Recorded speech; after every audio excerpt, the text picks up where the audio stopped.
Haydi durma, yine bir şiir yaz. Yangınlarımı söndürsün, sokaklarda çocuklarla oynasın. Kurşunun yenemediği o dengesiz güç, şiirin mısralarında çıksın ortaya.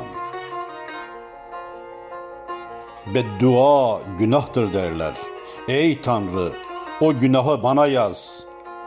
O güç ki insanın elinde büyür. Ne canlar aldı. Dön de bir tarihe bak. Ölmeyen ne felaketler var.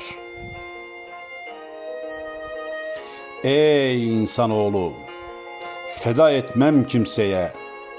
Ömrümden bir an. Canım şiire sarılsın. Ölümle örtüşen zamana inat, isyanla yazılsın her satır. Varlık ve hiçlik arasında kıvranırken ruh, gerçek sandığın, kendi ellerinle yarattığın kaos. Şiir mi çıkar bu karanlıktan? Yoksa bir çığlık mı? Kim duyar bu isyanı?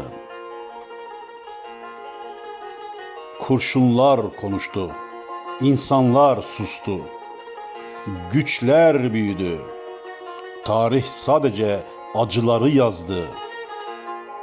Ama ben her dizeyle, her fırtınada, yangınlarımla ayakta kaldım.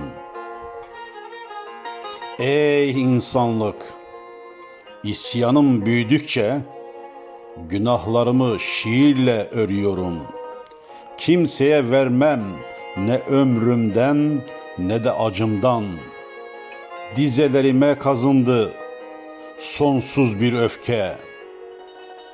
Kelimelerle yarattığım o direniş.